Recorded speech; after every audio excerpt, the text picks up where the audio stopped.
Episode 11 की शुरुआत में हमें दिखाया जाता है बहुत रोमांटिक सा पल, जहाँ किंग योंग और जियांग एक दूसरे के हाथ पकड़े हुए हैं।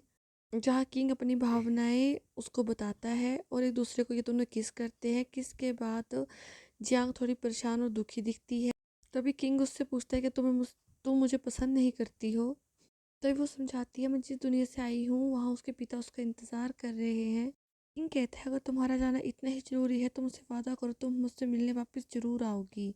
वो कहती है, अगर मैं वापस नहीं आ पाई तो किंग कहता है, मैं तुमसे मिलने ज़रूर आऊँगा। नेक्स्ट सीन में किंग कुछ ड्राइंग कर रहा था। वो असल में एक डिश की तस्वीर बना रहा था जिसका नाम उसको पढ़ना नहीं आ रहा था कि वो कैसे उस नाम को लिखे। तभी मंत्री उस डिश का नाम रखने का सुझाव देते जिसका मतलब होता है वापसी का खाना।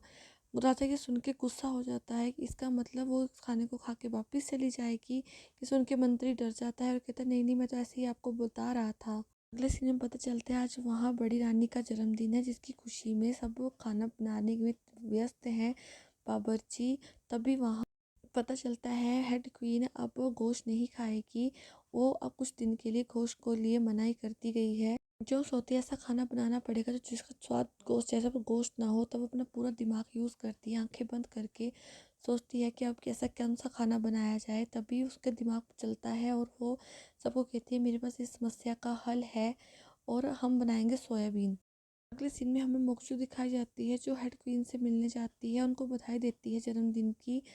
पर हेड क्वीन उनसे गुस्सा हो जाती है क्योंकि ज़बरदस्ती वहाँ कमरे में घुस जाती है। भी एक दासी मोक्चू को कहती है, तुम्हारी दासी ने ही उसको जहर पिलाया था। मोक्चू कहती है, इल्ज़ाम सरासर गलत है, मैंने ऐसा कुछ नहीं किया है।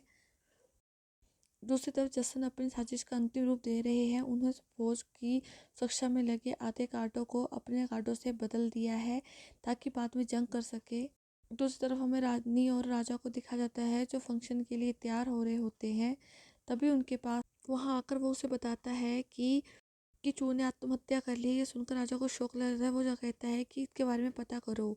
अब हमें बड़ी हेड दिखाई जाती है जो कि अपने बर्थडे पे वहाँ बैठ के फंक्शन अटेंड कर रही होती है और सब लोगों को देख रही होती है। तभी मोक्चू उसे बधाई देती है और उसके साथ बैठ जाती है। तभी हेड क्वीन जैसे ही खाना चखती है वो खाना खा के शौक हो जाती है कि ये क्या बना है। तब वो जियांग को बुलाकर उसकी तारीफ करती है और उसको खाने के बारे में पूछती है। दूसरी तरफ से मोक्चू उसे चिढ़ा रही होती है और कह रही होती है, इसने पता नहीं क्या मिला दिया है इसमें। तभी जोक्सू सोचती है कि मैं तुम जैसी नहीं हूँ चुड़ैल, तुम और मेरे में बहुत फ़र्क है। तब राजा हेड क्वीन के बर्थडे पे उसके लिए एक नृत्य पेश करता है जिसको सब लोग एंजॉय कर रहे होते, खुशियाँ मना रहे होते हैं। ये नृत्य इतना अच्छा होता है कि सब लोग बहुत खुश हो रहे हैं। तभी हमें एक आदमी दिखाया जाता है जो अपनी फैमिली के साथ राजा के महल में आता है। और तब हमें पीछे दिखाया जाता है कि उस आदमी को यहाँ ज़बरदस्ती लाया गया है उसको टॉर्चर करके, ताकि अगर उसने ये काम नहीं किया तो उसकी फैमिली को मार दिया जाएगा। तो सारे दस्तावेज उसको महाराज को देने हैं। वो बक्सा लेके सीधा महाराज के पास आता है। महाराज उस बक्से को खुलवाता है जिसमें उसके माँ के मृत्यु के दस्तावेज थे। ये सब देख के सब लोग वहाँ चौंक जाते हैं और महाराज वहाँ एक बूढ़ी औरत आई है जिसका मानसिक संतुलन हिल चुका है। इसकी वजह से जिस उसने बेटी को मरते हुए अपनी आंखों के सामने देखा था वो राजा की और कोई नहीं नानी है। ये सुन के राजा भी शौक रह जाता है, उसको यकीन नहीं होता कि ये मेरी नानी है। पर नानी की हालत इतनी ख़राब होती है कि वो अजीब अजीब सी हरकतें करती हैं जिसको देख के सब शौक हो जाते हैं। तभी महाराज कहता है, वो कागज़ जोरों से पढ़ के सबको सुनाओ कि मेरी माँ का कातिल कौन कौन है। तभी किंग को पता चलता है उसकी माँ पर देशद्रोही का झूठा इल्ज़ाम लगाकर उसे ज़बरदस्ती जहर पिलाया गया था। यह जहर पीते ही उसकी माँ थोड़ी देर में मर गई थी। महाराज को सुनते इतना गुस्सा आता है कि वो क्रोध से लाल हो जाता है और वो सीधा जाने लगता है रानी के पास। तभी जियांग उसे रोकती है, पर किंग कहाँ वहाँ रुकने वाला था।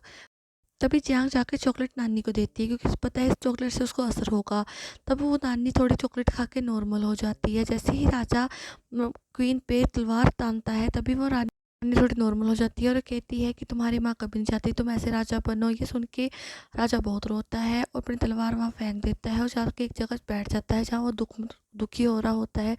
जहाँ जियांग उसे आके समझाती है और राजा थोड़ा नॉर्मल होता है। तभी हमें अगले सीन में दिखाया जाता है किंग का चाचा जो उसके खिलाफ प्लानिंग कर रहा होता है। तभी उनकी प्लानिंग उन राजा का एक सेनापति सुन लेता है, लेकिन किंग का चाचा उसे भी बेहोश कर देता है और अपने साथ वहाँ से उठा के ले जाता है ताकि वो किसी को ये बात बता ना सके। अगले सीन में हमें दिखाया जाता है अगले सीन में हमें किंग और जियांग को दिखाया जाता है। जियांग उसे समझाती है कि आपको हेड क्वीन के साथ आज डिनर करना चाहिए। राजा उसकी बात को हल्का सा मानता है कि वो खुश हो जाती है, कहती है इस बात से आप मुकरना मत, ये कह के वहाँ से भाग जाती है। अगले सीन में जियांग में कोई हमला करता है उसे किडनैप करने के लिए, और किडनैप लगभग कर ही लेते हैं कि तभी कोई आके उनको मारता है और जियांग को अपने साथ उठाकर वहाँ से ले जाता है। और राजा को एक लेटर मिलता है। तभी उस लेटर को पढ़ के उसे पता चलता है उसके सेनापतियों को एक जंगल में कहीं जगह छुपा के रखा गया है। उन्हें बचाने के लिए जंगल में रात को निकल जाता है। तभी किंग का चाचा बड़ी महारानी के पास पहुंच जाता है और राजा का रूप धारण करके और रानी के भी पेट में तलवार घुसा देता है और रानी को भी मार देता है। उसको मारने के बाद कहता है राजा के मरने के बाद उसको गद्दी पे आपको नहीं बिठाना चाहिए था।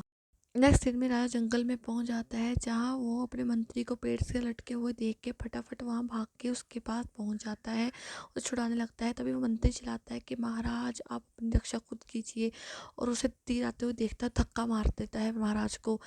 तभी किंग नीचे गिर जाता है और देखता है कि वहाँ आग लग चुकी है और उसको मंत्री को जलते हुए देखता है। तभी हमें पता लगता है कोंग उसे उठा के ले गया है और उसे कहता है कि आप भागिए। जोंगसू जैसे ही वहाँ से भागती है तभी उसको लाल पट्टी वाले उस पर हमला कर देते हैं, उसके पैर वहाँ फंस के वो गिर जाती है। तभी वो गिरते गिरते महाराज के बारे में सोचते कि क्या यहाँ देशद्रोह शुरू हो गया है, और महाराज जहाँ भी हो ठीक हो, भगवान करे, वो ऐसा सोचती है। तो वहाँ किंग भी यही बात सेम सोच रहा होता है कि तुम्हें मेरे लिए ठीक रहना होगा। और यहाँ एंड हो जाता है।